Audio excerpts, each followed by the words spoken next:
8e pays le plus pauvre du monde, le Burkina Faso ne veut plus entendre parler d'aide internationale en termes coloniaux.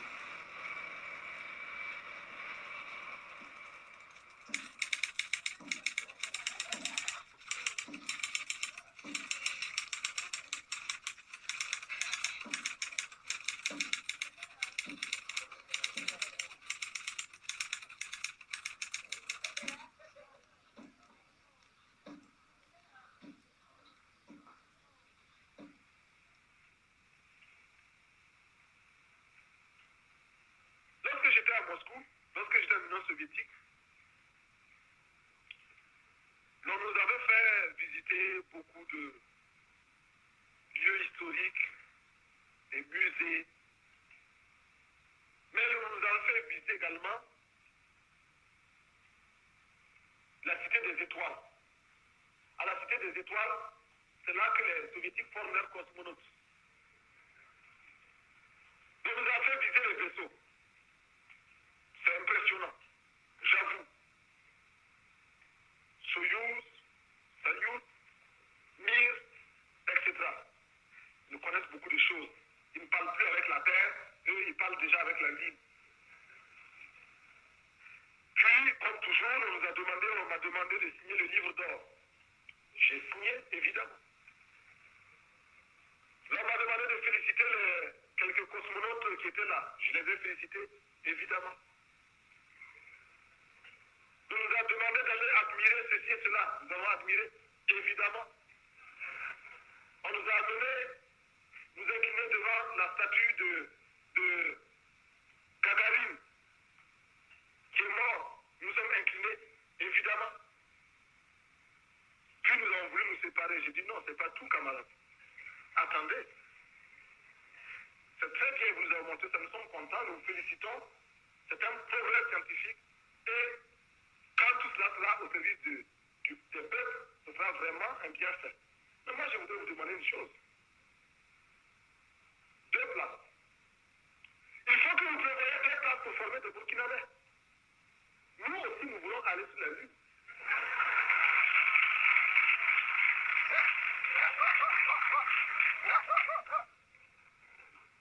On veut aller là-bas.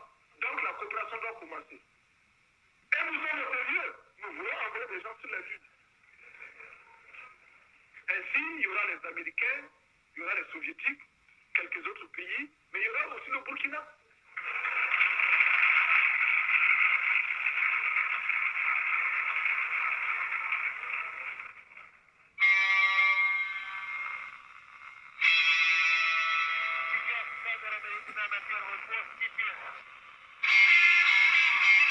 Voilà, je vais m'arrêter là.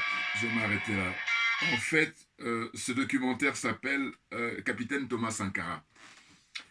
Bonjour à tous, aujourd'hui nous sommes donc le 16 octobre 2022, dans la nuit en fait. Bon, il faut dire que je n'étais pas très disponible, c'est pour ça, mais c'est pour rendre hommage au capitaine Thomas Isidore Sankara, le grand, très grand révolutionnaire qui a optimisé en fait ce concept, de mon point de vue. Vous voyez, je me présente Djoubian, c'est mon surnom sur le net, et je me veux être un panafricain très convaincu, et accessoirement seulement spécialiste de la France. Donc, Thomas Isidore Sankara a été assassiné par la France, bien entendu, on le dit aujourd'hui, en 2022, il ne faut pas se gêner, voilà. Donc la France avait pour, sous-fif, hein, des larbins qui ont exécuté, alors par ordre, on va mettre qui? Bon, la France, c'était la période de cohabitation hein, avec Jacques Chirac, François Mitterrand. Et donc, on a Houphouët-Boigny, voilà, chef d'orchestre de la France-Afrique.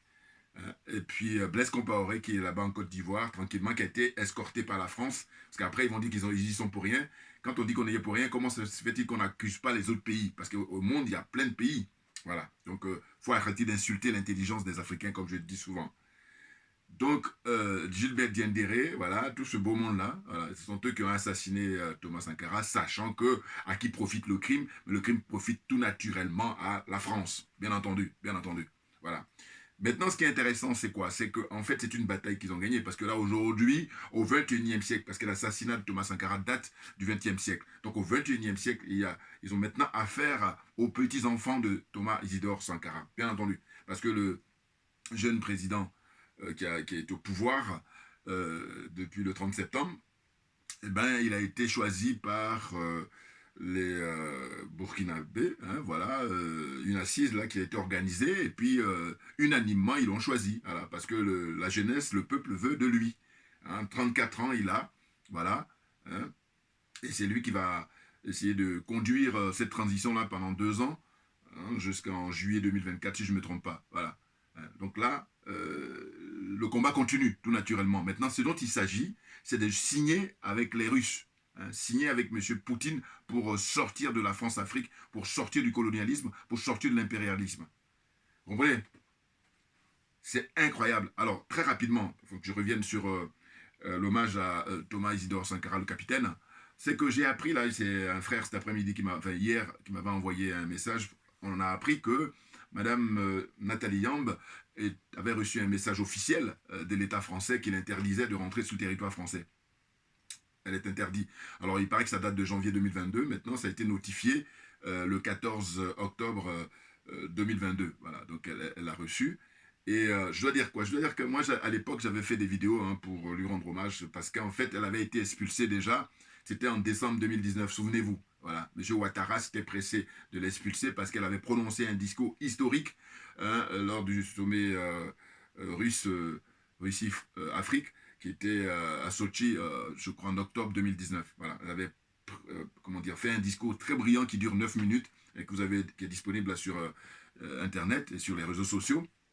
Et suite à ça, donc elle rentre au pays, elle rentre en Côte d'Ivoire, et puis M. Ouattara, comme il y avait la visite de M. Macron qui était annoncée là au mois de décembre, donc il s'est dépêché à l'expulser. Bon, je me suis dit quoi? Je me suis dit, c'est mieux que de l'enfermer à la MACA. Encore que c'est difficile parce qu'elle a la nationalité suisse et la nationalité camerounaise, voilà. Bon, mais ce qui se passe, c'est que je dis, si elle était ivoirienne, c'est sûr que là, il allait la mettre en prison à la MACA, comme connaît aujourd'hui notre sœur, comment dire, la grande dame aussi, Pulcherik Balé, voilà, dont on entend dire qu'elle ne reçoit même pas la visite, en fait, de tout le monde. Il n'y a que sa fille. Et puis, l'administration pénitentiaire est en train de mentir, hein, alors que normalement, on devrait lui permettre de recevoir au moins hein, toute sa famille. Hein, voilà.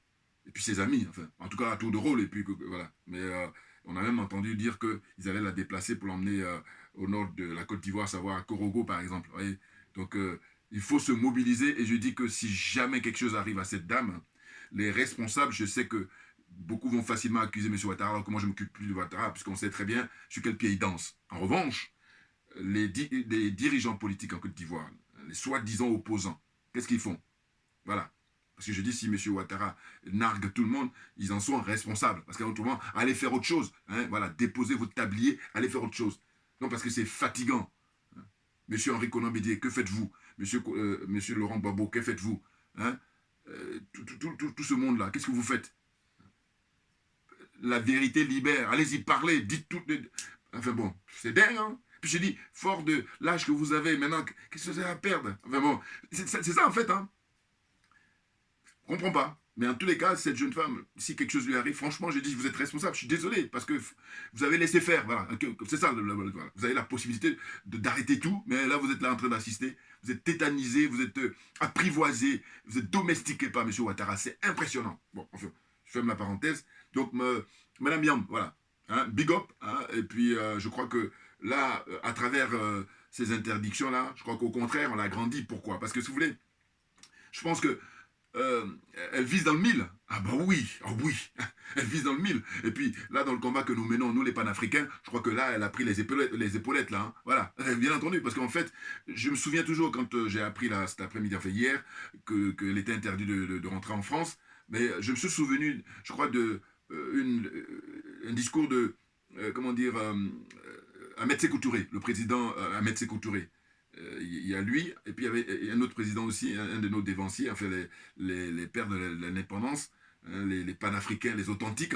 Il avait dit que si l'Occident commence à bien parler de lui, eh ben, ça veut dire qu'il a trahi la cause. Voilà, je crois qu'il y a lui, et puis il y a aussi un autre président qui a dû dire ça. Et ça, c'est ce à quoi ça me fait penser, l'interdiction qui vient d'être donnée à Mme Yamb. Voilà. C'est-à-dire que le fait que la France lui interdise de rentrer sur son territoire, alors qu'on nous parle des droits de l'homme, alors qu'on nous parle de la liberté d'expression, enfin, il faudrait du pipeau. Voilà, enfin bon, vous comprenez? Donc je crois que d'une certaine façon, elle a pris du galon, très clairement, parce que ben, elle n'est pas hors sujet. Hein. C'est ceux qui sont hors sujet, ceux qui sont corrompus. Voilà. Les aliénés, les complexés, les corrompus, voilà. Eux, on leur donne des bourses, on leur donne des valises d'argent, des corrompus. Hein. Voilà. Mais elle, par contre, là, elle rentre dans l'histoire. Mais qu'est-ce que vous voulez? Il n'y en a pas beaucoup comme ça qu'on interdit de rentrer sur le territoire. Hein. Pourquoi? Parce que qu'est-ce qu'on lui reproche? Voilà. Il faudrait qu'on se pose la bonne question. Voilà. Hein? En fait, elle n'est pas trafiquante de drogue, elle n'est pas impliquée dans des histoires de, comment on appelle ça, trafic d'êtres humains, elle n'est pas impliquée dans, qu'est-ce que c'est encore, hein? Les histoires de, je sais pas moi, qui sont interdits par la morale. Voilà. Vous comprenez?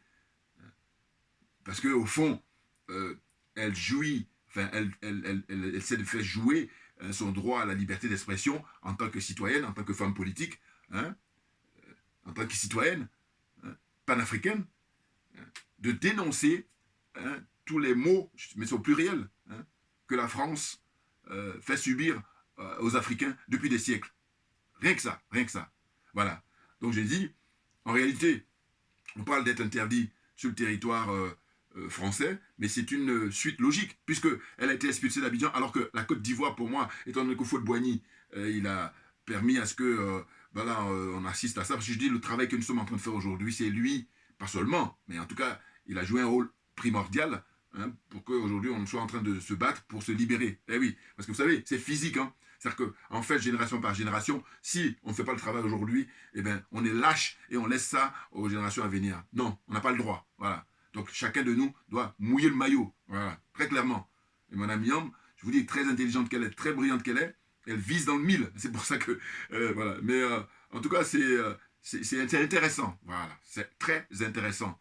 Et oui, oui, oui, oui. D'autant que nous, les panafricains, on arrive là, hein, on arrive. Et le moment à venir, où ils seront obligés de lâcher l'affaire parce qu'ils ne pourront pas tenir. Voilà, la vérité, elle triomphe. Toujours. Hein. Toujours. Hein. C'est le mensonge là, qui était en permanence. C'est-à-dire les adeptes de l'OTAN, hein, le XXe siècle, c'était leur festival. Hein. Maintenant, c'est fini. Maintenant, c'est le XXIe siècle et on a affaire à des hommes providentiels. Ça, ils n'aiment pas ce mot-là, mais c'est pour ça que je fais exprès de le dire. Hein. Hommes providentiels. D'abord, nous avons au Mali les colonels, hein, ce sont des hommes providentiels, hein, très clairement, hein, conduits par le colonel Assimi Goïta. Hein, ce sont des hommes providentiels, les 6 colonels, voilà, si vous voulez, hein, avec le premier ministre Abdoulaye comment dire, Maïga, très clairement, oui, hein, le ministre de la Défense Sadio Camara, hein, et puis aussi ministre de l'Intérieur, enfin, et tous sont très brillants. Hein, et ça, ce sont des hommes providentiels. Et puis, un homme providentiel aussi, pas des moindres, M. Vladimir Poutine, homme providentiel pour son peuple, hein, d'abord, et ensuite homme providentiel pour l'Afrique, pour les Africains. Parce que c'est grâce à lui que nous allons être libérés de l'impérialisme, du colonialisme et de la France-Afrique, très clairement. Alors, là encore, je l'avais déjà dit, mais je le redis encore, parce qu'il y a des gens qui vont essayer de faire du troll, en fait, pour faire de la comme j'ai même failli dire perversion, oui, on peut le dire, mais en tout cas, diversion. Bon, qu'est-ce qu'ils font? Ils disent, oui, vous n'avez pas quitté un colon pour venir... Non, ça n'a rien à voir. Mais c'est le jour et la nuit. Il faut regarder le parcours de la Russie, les relations qu'elle entretient avec les pays africains depuis des siècles. Voilà, premier point. Donc, faites la même étude. La France ou l'Occident, les adeptes de l'OTAN, les relations qu'ils entretiennent avec les pays africains depuis des siècles. Allez, donc, il n'y a pas photo. Donc, je dis, pour moi, c'est le jour et la nuit. L'expression, les jours et la nuit, ça n'a rien à voir. Voilà. Vous voyez? Donc, d'ailleurs, ce que je me plais aussi à rappeler, c'est de dire, écoutez, pendant les campagnes, pendant les guerres que la France a connues, qu'est-ce qu'elle a fait? Elle a eu besoin des alliés pour se libérer. La France ne s'est jamais défendue toute seule. Hein, à travers toutes les guerres qu'il y a pu, les guerres de 1800, après on est parti à 14-18, en fait 40-45, après les guerres coloniales, là, oui, hein, l'Indochine, l'Algérie et tout ça. Bon, eh bien, qu'est-ce qu'elle a fait? Elle a bénéficié, hein, le concours des États-Unis, mais surtout le concours des Africains, malheureusement. Ils ont été réquisitionnés. Donc, je dis, si on n'est pas malhonnête, si on n'est pas malade, hein, mentalement, à partir du moment où il y a cette situation-là qui a été constatée, pourquoi voulez-vous qu'au XXIe siècle, oui, au XXIe siècle, que les Africains ne demandent pas le concours et l'aide des Russes? D'une chose l'une, soit vous n'êtes pas au courant, et dans ce cas-là, renseignez-vous, ou là, prenez connaissance de ce que je suis en train de dire là, voilà. Alors que, bon, ils le savent, mais c'est vrai que c'est parce qu'ils sont malades, parce que c'est de la maladie, là, hein, je veux dire, à un moment donné, il faut arrêter. Hein. Vous avez besoin d'être... moi, je dis, tout le monde doit rentrer en psychiatrie. Non, parce que, attendez, c'est très connu que la France a bénéficié, hein, de l'assistance. D'ailleurs, on les appelait comment? Ils avaient le générique de tirailleurs sénégalais. C'était les anciennes colonies, on a pris un peu partout, hein, pratiquement. même en Indochine, hein, toutes les colonies françaises, là, ils sont venus pour, ce qu'ils ont appelé à l'époque, libérer la mère patrie. Voilà, c'est de ça dont il s'agit. Donc, on a pris ces gens-là, ils sont venus ici, ils sont battus, croyant qu'ils allaient bénéficier des droits. Nini, nini, voilà.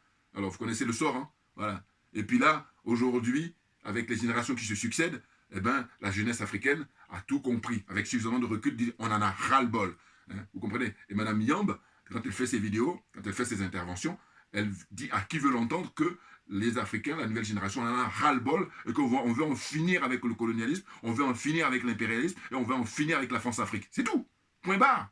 Pas de discussion. Fermeture immédiate de toutes les bases militaires françaises. Voilà. Parce que ces bases militaires là-bas, elles sont en Afrique pour prendre en otage le peuple africain. C'est ça qu'il faut dire. Rien d'autre. Hein.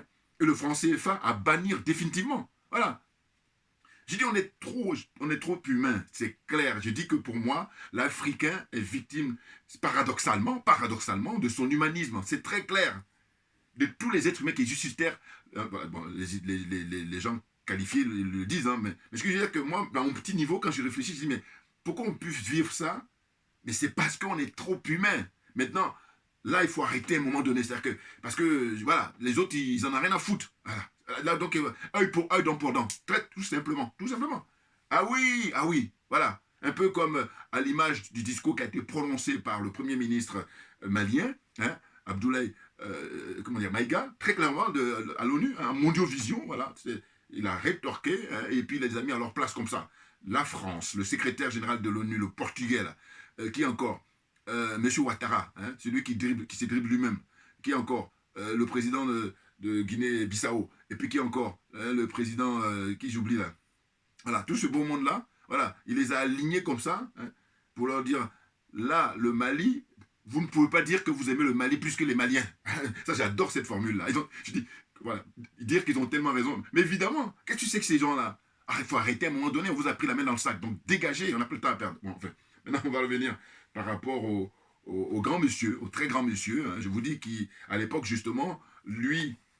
D'ailleurs, moi, ce que je me dis, c'est quoi? Je dis, mais en fait, ils ont, comment dire, Madame Yamb, ils lui mettent la pression, hein, je vous dire, même son entourage, parce qu'elle le dit hein, quand elle donne des interviews, même dans ses posts et tout, que voilà, ils font tout pour, d'une certaine façon, qu'elle se décourage ou qu'elle arrête, en fait, de son activisme, voilà, hein, son panafricanisme, son militantisme, qu'elle arrête. Alors que non, elle est dans la vérité. Et je vous dis, quand on est dans la vérité, ben, on ne doit pas se gêner. C'est ceux qui sont dans le mensonge qui doivent raser les murs. Parce que eux, c'est le contraire. Le monde à l'envers. Voilà. Des malades. Enfin bon. Donc je disais que en réalité, leur problème, c'est le fait que à chaque fois, elle moi j'ai dit, c'est la chirurgie. Voilà. Parce que moi j'ai dit, moi je suis bazooka, alors qu'elle, c'est la chirurgie. Voilà. C'est-à-dire que pile, elle rate pas la cible. Très clairement. Voilà. Et donc ils savent à qui ils ont affaire. Et ce qu'ils préfèrent, c'est toujours des aliénés là. Regardez ceux qui sont en poste. Des bazooms. Voilà. Vous faites quoi avec ces gens-là? Alassane Ouattara, vous faites quoi avec ces gens-là? Macky Sall. Hein? Et donc voilà, quand les Africains sont minables, voilà, là, eux, ils recrutent. C'est bon pour leur casting. Mais dès lors qu'on a l'intelligence qui atteint un niveau, on est dans l'excellence. Quand on est dans l'excellence, là, ils n'aiment pas. Voilà. Là, vous êtes leur ennemi. Ou alors, si vous êtes dans l'excellence et puis vous faites allégeance, là, oui, ils sont preneurs. Alors que si vous voulez votre liberté, que vous revendiquez en tant qu'être humain, parce qu'un être humain, je dis, se distingue de l'animal par son indépendance, très clairement. Parce qu'il y en a qui ont beaucoup d'argent, c'est vrai, mais par contre, ce sont des animaux. Parce qu'en fait, tu es domestiqué. Voilà. Ils acceptent, hein, évidemment. C'est pour ça qu'on parle de servitude volontaire. N'importe quoi. Enfin, bon, bref.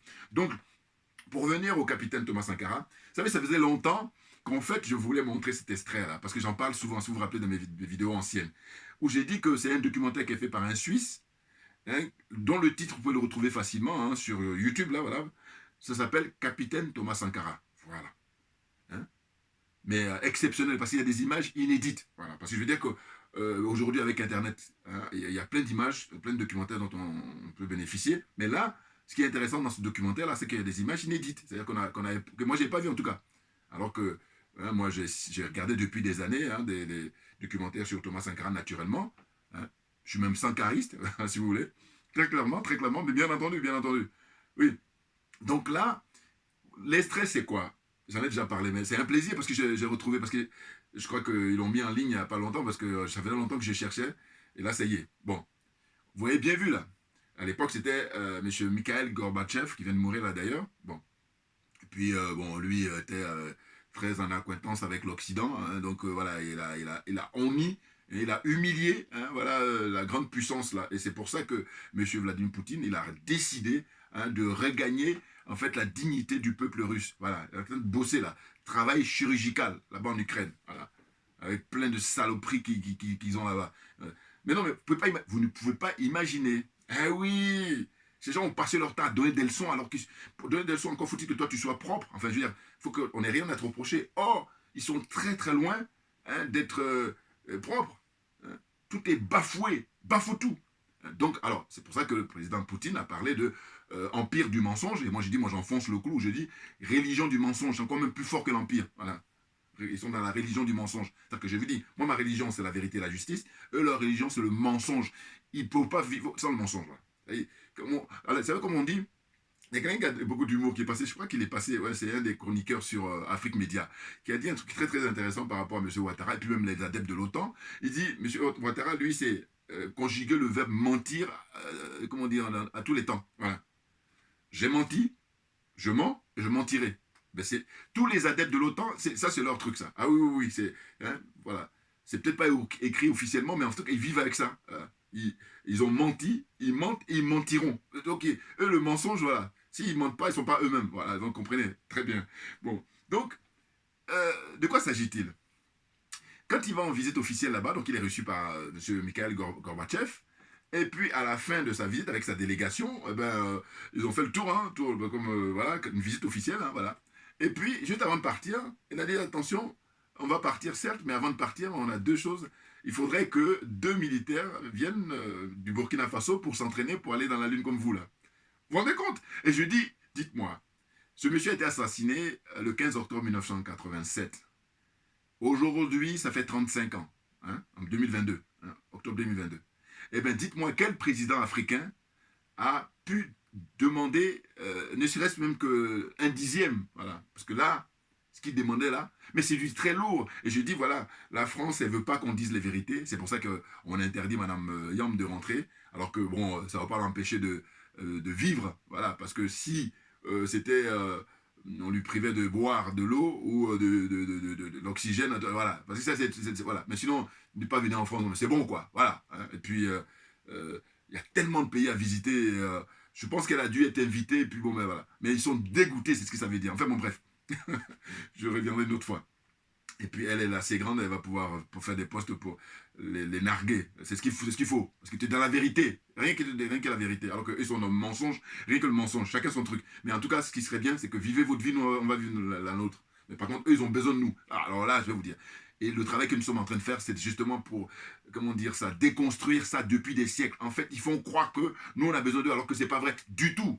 Ce sont eux qui ont besoin de l'Africain. La première manière, regardez, les bases militaires, là, qu'est-ce qu'ils foutent là-bas? Alors qu'ils pourraient tous se réunir, toutes les bases militaires, venir maintenant pour aller en Ukraine. Voilà, pourquoi ils ne le font pas? Je vous dis, le fait que Vladimir Poutine a commencé les hostilités là-bas en Ukraine depuis le 24 février 2022, c'est excellent. Pourquoi? Parce que je dis, avant ça, ils vont nous parler d'aller défendre les Africains, alors que je vous dis, les dirigeants maliens disent quelque chose, c'est très juste, ils disent, vous ne pouvez pas aimer le Mali que les dirigeants, que les Maliens.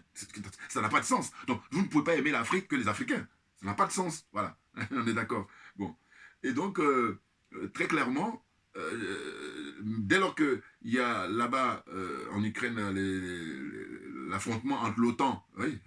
Là, maintenant, c'est connu. Hein, voilà. Au début, ils voulaient avancer masqué, mais comme on a l'heure des réseaux sociaux, on a l'heure d'Internet, donc on est au courant de tout. Donc, c'est vraiment l'OTAN contre monsieur Poutine. Bon. Eh bien, pourquoi ils ne prennent pas tous les militaires là-bas qui sont en Afrique, hein, toutes les bases militaires, on les ferme plus que jamais pour aller se battre là-bas en Ukraine? Non. Donc on a compris maintenant que, en fait, vous êtes là-bas pour faire du hold-up permanent, à ciel ouvert. Voilà. Du pillage, du braqueur. C'est du gangstérisme, c'est rien d'autre. Mais on le sait, on le dit. Et puis, c'est tout. C'est quoi? C'est vrai que la vérité, ça vous fait... vous ne supportez pas la... Mais oui, mais de toute façon, la vérité, le mensonge, voilà, c'est le contraire. Hein. Non, le jour et la nuit. Nous, on est dans le jour et vous êtes dans la nuit, dans l'obscurité. Plongé dans l'obscurantisme là. Et là, on va vous éduquer parce que vous avez besoin de ça. Beaucoup d'éducation. Ah oui. Je dis, je fais rentrer les gens en psychiatrie, moi, parce que c'est des malades. Enfin bon, bref. Donc, vous voyez, ce qu'il dit là, ce qu'il souhaitait avec sa délégation avant de partir, mais c'est du très lourd. Et donc, c'est aussi dire quoi? C'est dire que si ce monsieur n'avait pas été assassiné, vous imaginez, on nous dit quoi? On nous dit que quand il était au pouvoir, le taux de scolarisation au Burkina Faso était 6%, et lui, en 4 ans, il est passé à 22%. Maintenant, quand c'est comme ça, moi, je dis, bon, voilà, dites-moi. Blaise Compaoré est resté 27 ans au pouvoir. Est-ce qu'on peut nous dire, moi je ne vais pas vérifier, mais allez-y, donnez-nous. Sans même vérifier, je sais que c'est pas terrible. Voilà. C'est bilan 0. Dites-moi, pendant 27 ans, quel a été le taux de scolarisation, justement, au Burkina Faso, pendant 27 ans. Voilà. Sachant que le capitaine Thomas Sankara, lui, en 4 ans, de 6%, on est passé à 22%. C'est impressionnant. Voilà. Un monsieur comme ça. Et donc, en fait, je vous dis, c'est pas seulement une perte pour le Burkina Faso, c'est pas seulement une perte pour l'Afrique. Ah non, c'est une perte pour l'humanité, parce que des gens comme ça, il n'y en a pas beaucoup. On a plus affaire à des minables et qui prennent le dessus, qui emmerdent tout le monde. Mais sauf que comme ils sont dans le mensonge, donc le moment vient où ils rentrent naturellement dans la poubelle de l'histoire. Or, Thomas Isidore Sankara, tant que l'être humain vivra, tant que l'être humain existera, ce monsieur, il va toujours, et même de plus en plus, ben oui, parce que avec le recul, on va se rendre compte, on va se dire, mais qu'est-ce que c'est que ce gâchis? Et oui, parce que, regardez, quand il a mis en place des mesures pour les droits des femmes, voilà. Ah oui.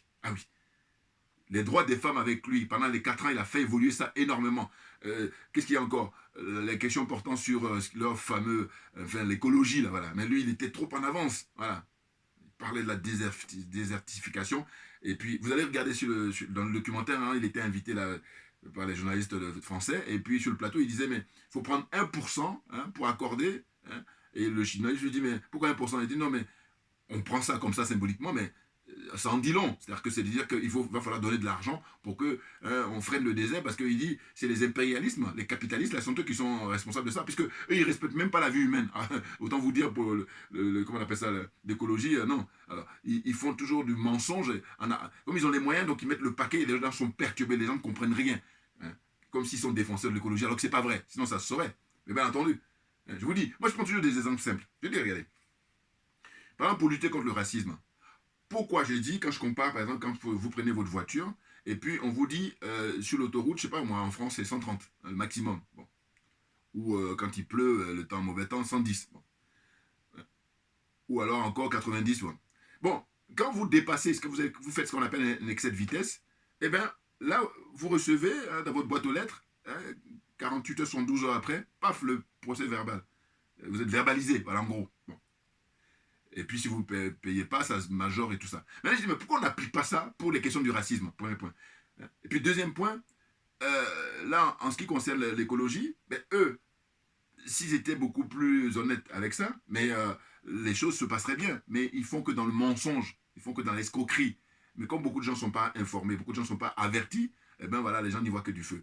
Voilà, c'est ça, c'est tout. Il ne faut pas le chercher midi à 14, comme dirait le capitaine Thomas Sankara. Voilà, il dit les grains de riz dans vos assiettes, c'est ça l'impérialisme. Enfin, non, très très grand monsieur. Donc c'est vrai que j'ai mis un petit peu de temps parce que j'aurais pu le faire dans la journée d'hier, mais je vous dis, je n'ai pas toujours la disponibilité et puis je me suis efforcé. Et puis surtout avec les infos qu'on a reçues là, notamment l'interdiction qui a été faite à Madame Niambe, j'ai dit non, là elle reçoit des épaulettes là. Mais oui. Déjà, quand elle a fait son discours historique à Sorti, excellent. Ensuite, quand elle s'est fait expulser d'Abidjan, excellent. Quand je dis excellent, je veux dire par là que, voilà, elle peut se regarder dans la glace, ouais, par rapport à beaucoup. Et puis, l'histoire va retenir que, vous savez, les générations à venir, quand ils vont apprendre dans les bouquins qui vont être écrits en disant, voilà, cette femme s'est fait expulser parce qu'elle a dénoncé l'impérialisme, le colonialisme et la France-Afrique, mais les générations qui vont venir vont pouffer du rire. Enfin, ils vont dire, mais qu'est-ce que c'est que ces gens-là? Voilà, c'est ça. Ah, bien entendu, mais bien entendu. Donc c'est pour ça que, franchement, félicitations. Voilà, voilà. Mais oui, mais non, mais attendez. Mais parce que c'est que il n'y a pas de.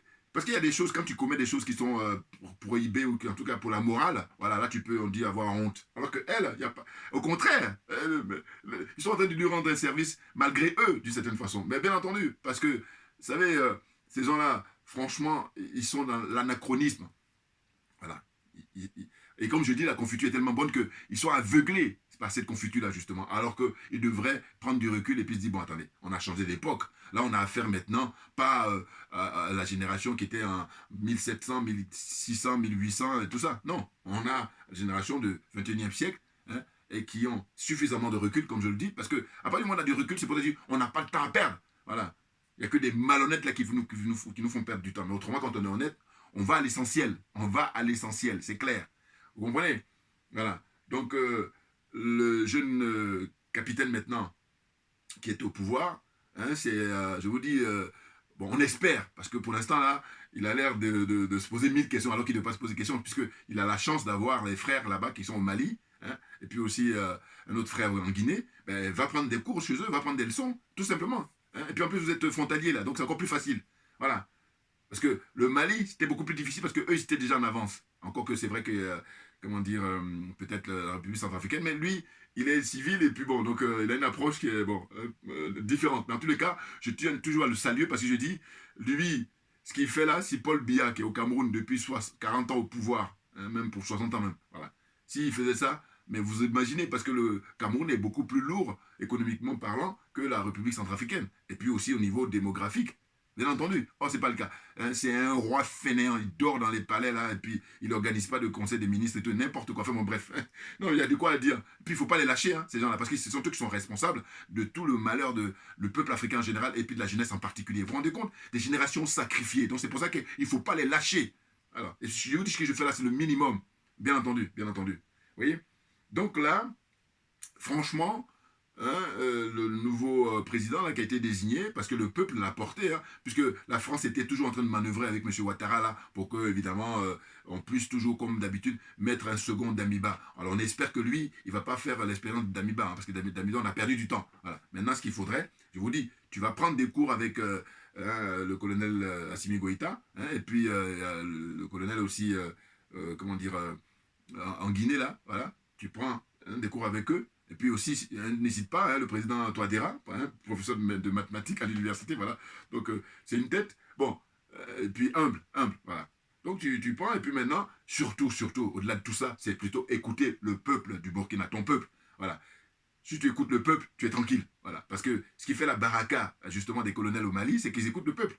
Bon, il faut espérer qu'ils écoutent jusqu'au bout, parce que les dernières infos qu'on a eues, c'est que pour la constitution, là, qui a été remise, là, il y a 48 heures, il paraît que les dirigeants, enfin surtout Assimi Goïta, il est en train de hésiter un peu sur la langue française, alors que le peuple malien veut qu'ils en finissent avec la langue française. Voilà. Il faut maintenant imposer, hein, le bambara comme étant la langue officielle, tout naturellement. Et je dis, mais il y a une chance historique en la matière. C'est-à-dire que je dis, le bambara, il est parlé dans toute l'Afrique de l'Ouest, pratiquement. Hein. Si je ne me trompe, hein, vous avez le Mali d'abord, vous avez la Côte d'Ivoire, vous avez la Guinée, vous avez le Sénégal, on parle du là. Peut-être même en Gambie, si je ne me trompe pas. Vous voyez? Donc, principalement, l'Afrique de l'Ouest, là, hein, on parle le Dioula. Donc, si le Mali adopte ça comme langue officielle, mais ça va être encore plus facile. Voilà. Si c'était une langue qui était parlée que au Mali, là, c'est un peu comment dire, c'est un peu plus difficile. Tandis que là, la chance du Bambara, ou comme on dit en Côte d'Ivoire, le Dioula, bon, mais c'est parlé par des millions de gens. Donc, ça va être plus facile pour être étendu, très, très clairement. Donc là, j'ai dit, bon, si ils n'ont pas l'air d'être à l'aise, parce que c'est vrai que ça demande un investissement énorme, hein, mais j'ai dit, la révolution, il ne faut pas la faire de manière partielle, il faut la faire totalement. Bien entendu, surtout que tu as le peuple qui te porte, et le peuple le veut. Donc j'ai dit, bon, mais dans le pire des cas, organise un référendum. Ah oui, très clairement. Ah oui. Non, parce que c'est vrai que moi, a priori, quand j'ai appris ça hier, je me suis dit, bon, peut-être que c'est lourd, parce que ça veut dire qu'il faut investir beaucoup d'argent, et puis il y a plein de choses à changer. Ah ben oui, mais il faut le faire, parce qu'il y a eu des expériences déjà, hein. Regardez, comment dire, on peut le critiquer, le président Kagame, mais n'empêche que lui, quand il était fâché contre la France, et bien ce qu'il a fait, il a banni tout de suite la langue française et puis il a mis la langue anglaise. Bon.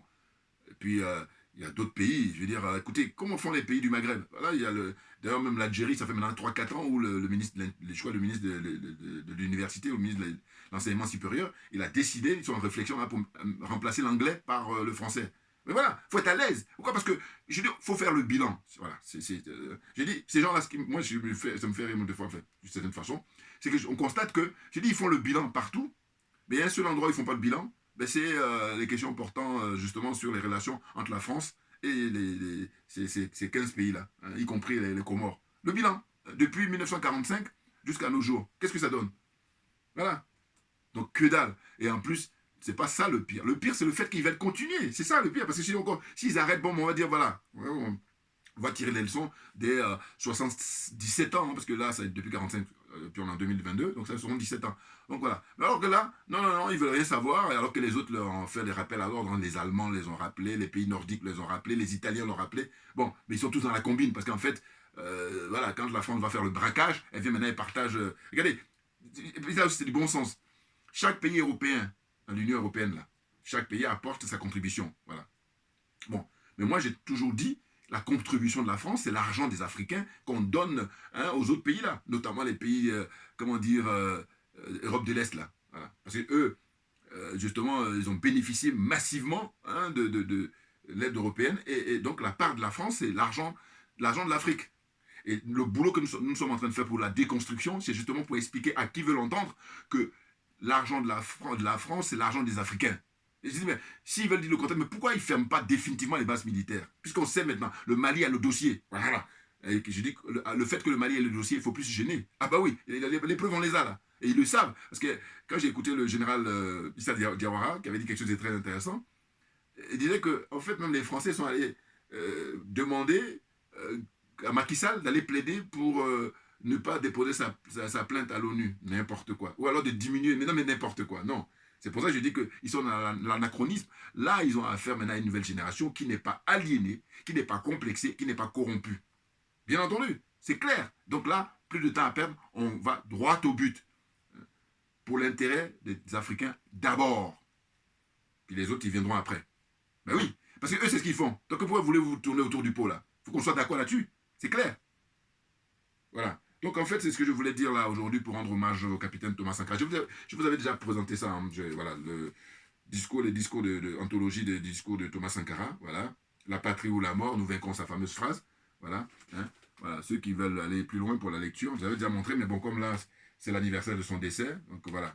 Et puis là, pareil, c'est Thomas Sankara parle la révolution au Burkina Faso, voilà, 83, 87. Vous voyez, hein, ce monsieur, ce très grand monsieur, hein, qui a été arraché comme ça, et une perte pour l'humanité. Voilà. Il faut insister sur la perte pour l'humanité, c'est pas seulement l'Afrique. Hein. C'est clair. Voilà. Donc, merci encore pour votre fidélité, pour vos commentaires et tout ça. Et à très très bientôt. On ne lâche rien, hein, bien évidemment, parce que c'est nous qui avons raison. Capitaine Thomas Sankara. Hein, comme il disait, je vais reprendre sa fameuse phrase où il dit « L'esclave qui n'est pas capable d'assumer sa révolte ne mérite pas que l'on s'apitoie sur son sort. Cet esclave répondra seul de son malheur s'il se fait des illusions sur la condescendance suspecte des maîtres qui prétendent la franchir. Seule la lutte libère, bien évidemment. Merci beaucoup et à très bientôt. Merci bien.